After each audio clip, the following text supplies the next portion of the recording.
கல்லெடுக்கும் முன் கை சுத்தமாக இருக்கிறதா என்று பாருங்கள். நீதியையும் இரக்கத்தையும் எவ்வாறு இணைத்து பயணிப்பது என்பதை இன்றைய நற்செய்தி நமக்கு எடுத்து காட்டுகிறது. விபச்சாரத்தில் பிடிபட்ட பெண்ணுடைய நிகழ்வைத்தான் இன்றைய நற்செய்தியில் நாம் பார்க்கிறோம். எல்லாருக்குள்ளும் ஒரு நீதிமன்றம் நடமாடி கொண்டிருக்கிறது. அதுபோல இன்று ஒரு இயேசுவுக்கு முன் ஒரு நீதிமன்றம் வந்துவிட்டது. இதில் இயேசு தீர்ப்பிட வேண்டும் என்கிற நிலை வருகிறது. அந்த தீர்ப்பு என்ன மாதிரி வரணும் அப்படிங்கிறது இயேசு கிறிஸ்துவை வெளிப்படுத்திவிடும். அதனால் பரிசேயர்கள் விபச்சாரத்தில் பிடிப்பட்ட பெண்ணை கொண்டு வந்து, இந்த பெண் விபச்சாரத்தில் கையுமேகமாக பிடிப்பட்டால் இவளை கல்லால் எறிந்து கொள்ள வேண்டும் என்று நீர் என்ன சொல்கிறீர் என்று கேட்க, அந்த பெண் மேலே உள்ள அக்கறை இல்லை, இயேசு கிறிஸ்துவை மாட்டணுங்கிறது தான் அவங்களுடைய முக்கியமான நோக்கம். பழைய ஏற்பாட்டினுடைய சட்டம் என்ன? லேவியர் புத்தகம் 20வது அதிகாரம் 10வது வசனம்.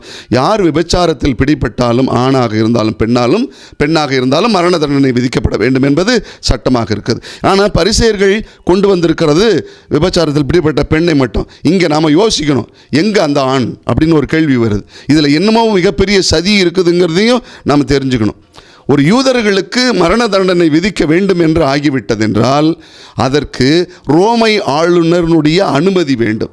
அந்த அனுமதி இருக்கிறது. இது ஒரு பெரிய இந்த சிக்கலில் தான் இயேசு கிறிஸ்துவை சிக்க வைக்கிறதுக்காக வர்றாங்க. அங்கே என்ன சிக்கல் இருக்குங்கிறதையும் தெரிஞ்சுங்க. இயேசு கிறிஸ்து ஒருவேளை அந்த பெண்ணை கல்லால் இருந்து கொல்லுங்கள் என்று சொல்லிவிட்டால் இதுகாரும் அவர் போதித்த அன்பு, இரக்கம், அமைதி, மன்னிப்பு, இத்தனை விதமான மனிதநேய பண்புகளும் அடிபட்டுவிடும். இதெல்லாம் பொய்ன்னு சொல்லி விட்டுருவாங்க அப்படின்னு. அடுத்த நிமிஷம் கொல்லாதீங்க அப்படின்னு சொல்லிட்டா இவர் யூத சட்டமாகிய அந்த லேவியருடைய சட்டத்தை மீறுகிறார் என்று சொல்வார்கள். ஆக இப்படி மிகப்பெரிய ஒரு சிக்கலில் தான் கொண்டு வந்து மாட்டுறாங்க. ஆனால் இயேசு கிறிஸ்துனுடைய பதில் மிகப்பெரிய அளவில் சாதுரியமான பதிலாக இருக்கும். சாதுரியம் என்ன தெரியுமா? ஏதோ பேச்சில் இல்லை, அது ஒரு சிக்கலை அணுகுகின்ற விதத்தில் இருக்கிறது. அப்படி தான் இயேசு கிறிஸ்து இந்த சிக்கலை எவ்வாறு அணுகினார்னா, எல்லாரும் கையில் கல்லை வச்சுட்டு உட்காந்து நிற்கிறாங்க. இவர் பதில் கொடுக்கணும். அப்படி பதில் கொடுப்பதற்கு என்ன பார்க்குறாரு தெரியுமா?